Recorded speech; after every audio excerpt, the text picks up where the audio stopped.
At the grand ballroom of the Lexington Avenue Armory in Manhattan, gold-draped tables gleamed under crystal chandeliers. The city's elite mingled, laughing over glasses of sparkling cider and clinking utensils on designer plates. Children in tailored suits and pastel dresses darted between servers carrying miniature sliders and cupcakes topped with edible gold. It was the annual Hearts for Hope charity gala, a star-studded event supporting children's hospitals across the country. Near the entrance, a long table held neatly stacked gift bags, shiny white with silver ribbons, brimming with toys, gadgets, and luxury items. One by one, kids approached, greeted by a smiling volunteer, who checked names and handed out bags with practiced grace. Vivian Brady, just 10 years old, stepped forward, her sandy blonde hair pinned with a simple navy bow. Wearing a modest blue dress and white flats, she waited patiently in line. When her turn came, she smiled and gave her name. "Vivian Brady," she said clearly, glancing up with polite excitement. The volunteer scanned the list and hesitated. "I'm sorry, sweetheart. I don't see your name here." Vivian blinked. "Oh, but I came with my dad." "Can you step to the side, please?" the woman said gently but firmly. She moved aside, confused. Behind her, another child grabbed their bag and skipped away, unbothered. Vivian stood for a moment, watching quietly. Her small hands gripped the edge of her dress as the line continued behind her. She didn't cry. She didn't pout, but her lips pressed into a line as she turned and walked across the ballroom toward her father. Tom Brady stood near a side table, sipping sparkling water and chatting with an old teammate. When he saw his daughter approaching, his attention snapped instantly to her. "Hey V, everything okay?" he asked, bending slightly to her level. "They said I'm not on the list," she said, barely above a whisper. "I couldn't get a gift bag." Tom's brows furrowed. "Did they say why?" She shook her head, then looked down. "Did I do something wrong?" He knelt down on one knee, steadying her hands in his. "No, baby, you did everything right." From across the room, a few heads turned. Some recognized them immediately. Tom Brady, the NFL icon, and his daughter. Whispers began to ripple. A nearby influencer started recording discreetly, but Tom didn't flinch. He smiled gently and brushed a strand of hair from Vivian's cheek. "Sometimes things don't go the way we expect. That doesn't mean we're less important." She nodded slowly, trying to understand. Tom stood, took her hand and guided her toward the exit. "Let's go home." "But the event?" she asked softly. "We came to support a cause. We did that. Now we go do something better." As they walked past the tables, some adults watched silently. The volunteer at the gift table froze, realizing perhaps too late who the little girl had been. But Tom didn't glance back. He opened the car door for Vivian, buckled her in, and slid into the driver's seat. Before we dive deeper into what happened next, don't forget to subscribe for more inspiring real-life stories that move hearts and minds. No anger, no scene, just the quiet dignity of a father protecting his daughter's heart. What came next would not just soften the blow for Vivian, but would go on to inspire millions. The drive through Manhattan was quiet at first. Vivian stared out the window, watching raindrops gather and race down the glass. Streetlights flickered on as twilight settled over the city. Tom glanced at her, one hand on the steering wheel, the other resting near hers on the armrest. "You okay?" he asked gently. "I guess," she replied. "It just felt weird. Everyone else got one. I didn't want the stuff, just... it felt like I wasn't supposed to be there." Tom sighed softly. "You were absolutely supposed to be there, gift bag or not." She looked at him, eyes wide with something deeper than disappointment.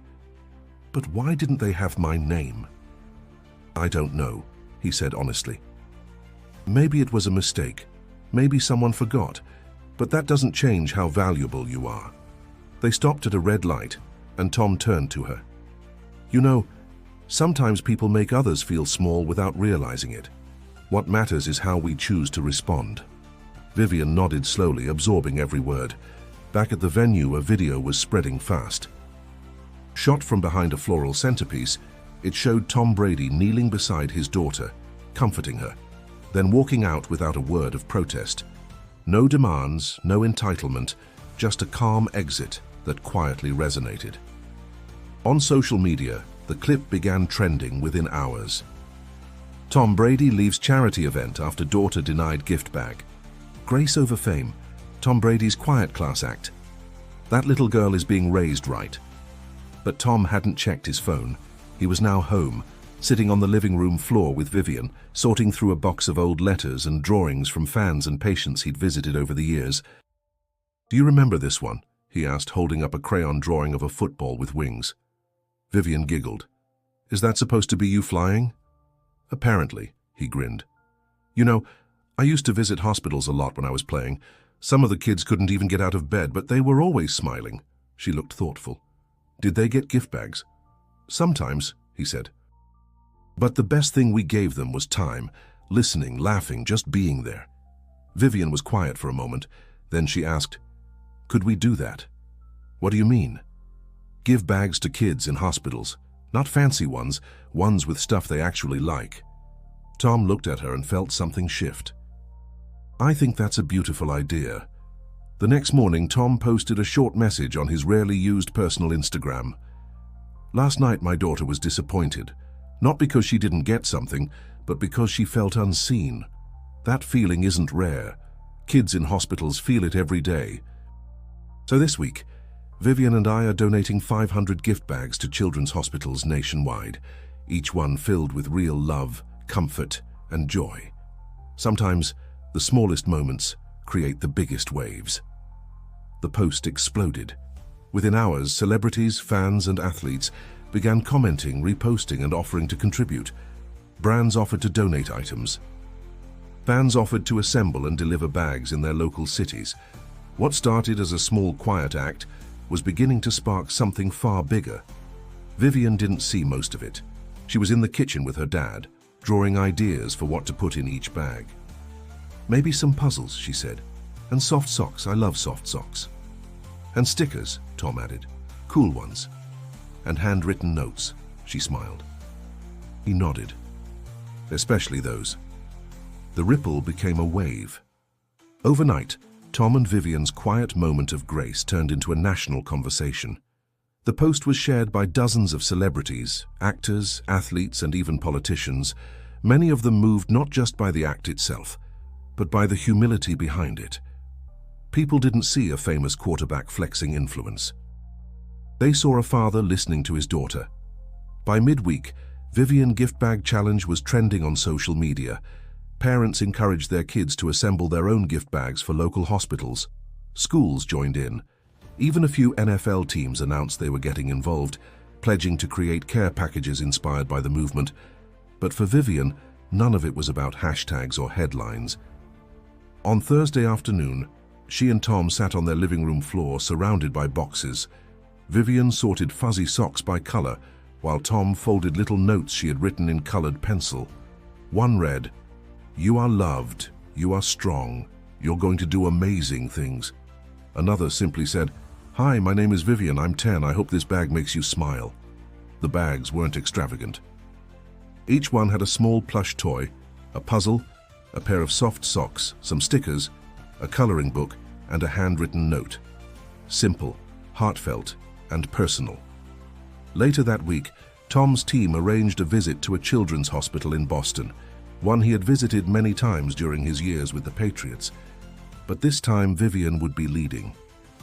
She walked down the hallway with a canvas tote slung over her shoulder, cheeks rosy, eyes wide with curiosity and care.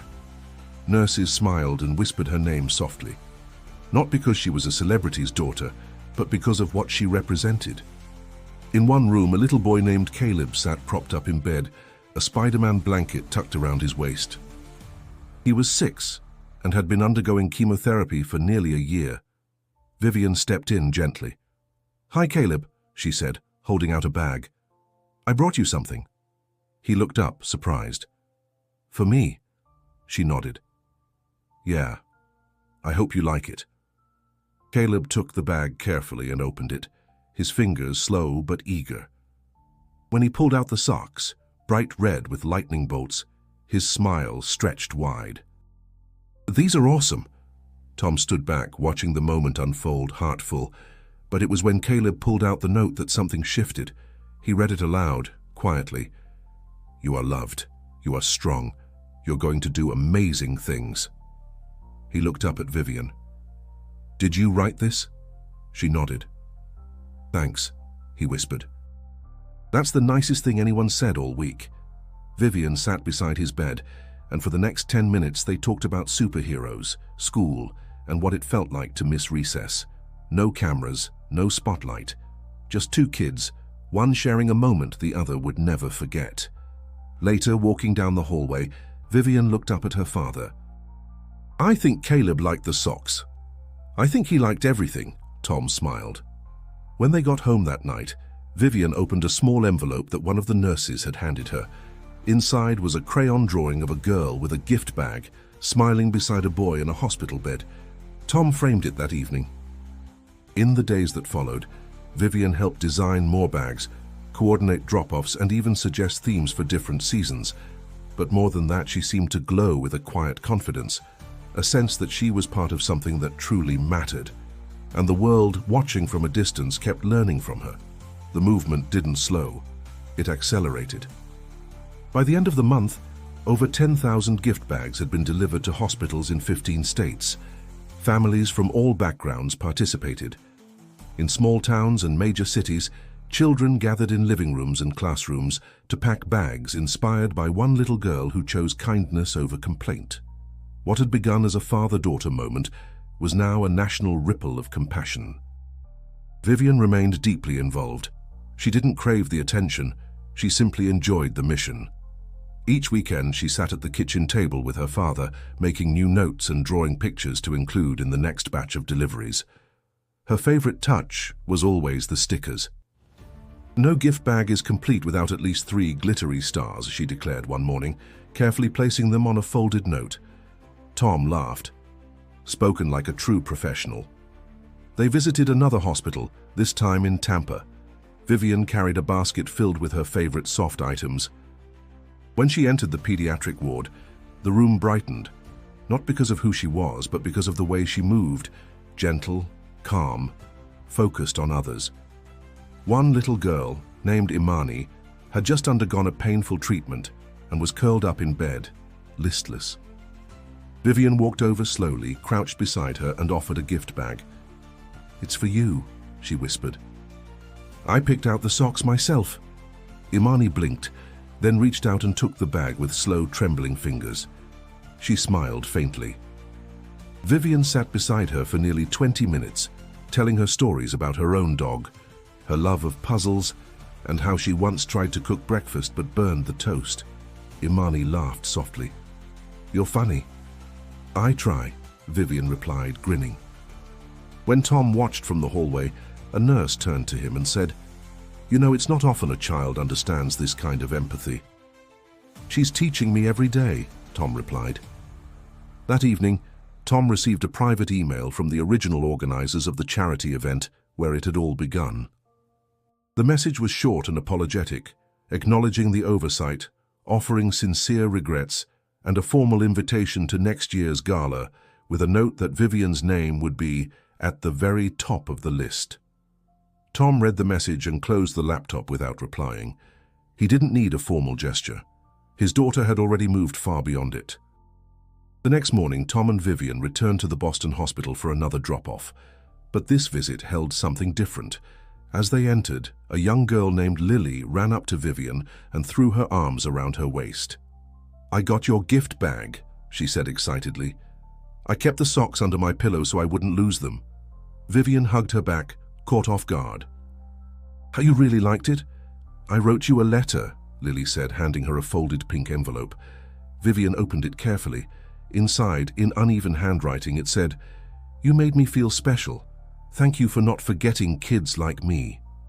Tom felt his throat tighten as he read it over her shoulder. This moment was the reward. Not the headlines, not the praise, but this hug, this smile. This unspoken bond between two children who had never met, but who now shared something deeply human and lasting. That night, as they walked back to their car under a quiet snowfall, Vivian turned to her dad. Do you think we can do more? He smiled, pulling her close. I think we're just getting started. Weeks passed. The holiday season neared, and so did the glow of something more lasting than lights or gifts. Tom and Vivian continued their work quietly, without fanfare. They began collaborating with pediatric care units across the country to identify children in long-term treatment who might need a moment of joy. The gift bags evolved, seasonal themes, personalized notes, even small books. But the soul of the project remained the same, simple kindness delivered by hand. One afternoon, as the first snow settled in their backyard in Massachusetts, Tom sat beside Vivian on the couch. A soft instrumental tune played from the speakers while she opened a large envelope that had just arrived in the mail. Inside were more than a dozen letters, some from nurses, some from parents, others from the children themselves. One stood out. It was from Caleb, the boy they had met during their first hospital visit. It read, "Dear Vivian, thank you for making me feel better. I showed everyone my socks. I even wore them to sleep when I had a scary night. I'm feeling stronger now.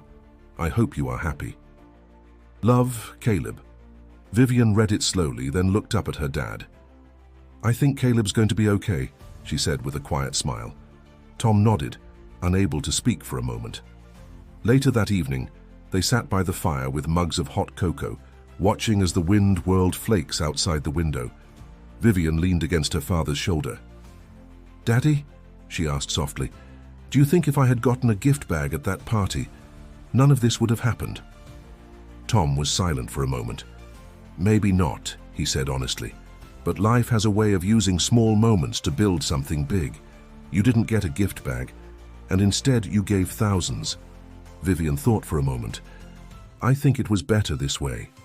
And it was. The story of the girl who was refused a gift bag but gave away thousands reached people far beyond the NFL or celebrity circles. Parenting blogs shared the tale. Schools discussed it as an example of character and grace. Even college ethics professors used it as a case study in humility and social responsibility. But for Vivian, none of that was the point. The point was that a child had felt forgotten, and she made sure no one else had to feel that way if she could help it. The next spring, at the request of a major pediatric network, Vivian was invited to give a short talk during a children's health fundraiser. She stood on stage in a simple white dress, a little nervous, holding a note card in both hands. She didn't speak long. "I just wanted to help," she said. "I didn't like how it felt when I was left out, so I wanted to make other kids feel special instead. That's all." Applause rang out, not thunderous but warm and genuine. Afterward, as they left the venue, Tom looked at her and said, "You didn't just help, Vi, you led." Vivian grinned. "Can we get ice cream now?" "Absolutely. If this story moved you, hit that subscribe button and be sure to click on the next video on screen. Another true story of kindness and courage you don't want to miss. Because sometimes the smallest moments, like a forgotten gift bag, lead us to the greatest acts of heart.